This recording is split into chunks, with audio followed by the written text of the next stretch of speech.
प्रतिदिन 1 करोड़ लोगों को वैक्सीन उपलब्ध कराए जाने की मांग को लेकर कांग्रेस पार्टी ने राष्ट्रपति के नाम सौंपा ज्ञापन। प्रतिदिन 1 करोड़ वैक्सीनेशन सुनिश्चित करने व भारत के हर नागरिक को यूनिवर्सल मुफ्त वैक्सीनेशन दिलवाने कांग्रेस जिला कमेटी ने कलेक्ट्रेट कार्यालय में पहुंचकर राष्ट्रपति के नाम सौंपा है ज्ञापन। इस दौरान मीडिया को जानकारी देते हुए बताया गया कि कोविड-19 ने लगभग भारतीय परिवार को अप्रत्याशित तबाही एवं असीम पीड़ा दी है।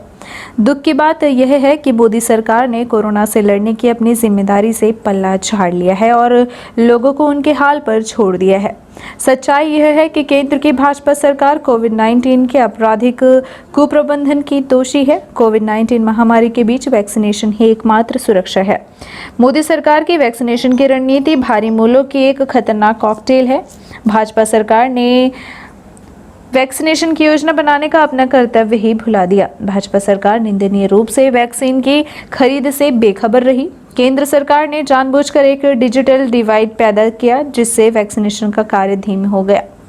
केंद्र सरकार ने विभिन्न कीमतों के स्लैब बनाने में जानबूझकर मिलीभगत की, यानी एक ही वैक्सीन के लिए अलग अलग कीमत तय की ताकि आम आदमी से आपदा में लूट की जा सके।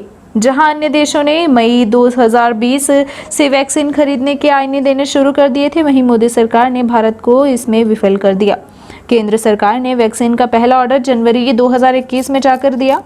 मोदी सरकार राज्य सरकारों ने 140 करोड़ की जनसंख्या के लिए आज तक केवल 39 करोड़ वैक्सीन खुराक के ऑर्डर दिए हैं। भारत सरकार के अनुसार 31 मई 2021 तक केवल 31.31 करोड़ वैक्सीन ही लगाई गई, लेकिन वैक्सीन की दोनों खुराक केवल 4.45 करोड़ भारतीयों को ही मिली है, जो भारत की आबादी का 3.17% है।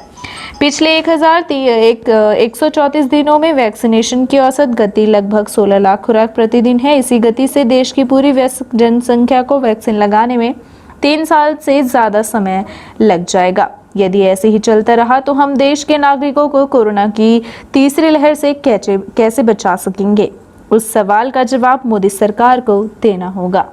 कलेक्टर को प्रधानमंत्री के नाम में ज्ञापन दिया गया है, जिसमें मुख्य रूप से ये मांग की गई है कि जो कोविड से की चुनौतियां हैं, जिससे इस देश के लोग परेशान हैं और उसमें तरह तरह के जो विभिन्नताएं हैं, जिससे कन्फ्यूजन हो रहा है और समय पर लोगों को उपचार नहीं मिल रहा है, गरीब उस उपचार से उस सुविधा से वंचित हो रहा है। इसलिए हम लोगों ने मांग किया है कि टीकाकरण के जो है संख्या बढ़ाई जाए ताकि एक समय सीमा पर टीकाकरण देश में हो सके। नहीं तो इस प्रक्रिया में जो है तो बरसों लग जाएगा और जब तक बरसों में ये टीकाकरण पूरा होगा तब तक कोई दूसरा ट्रेंड उसका आ जाएगा। इस वजह से दिया कि इसकी डोज बढ़ाई जाए और समय सीमा पर, ताकि हिंदुस्तान के लोगों का जो है टीकाकरण हो सके।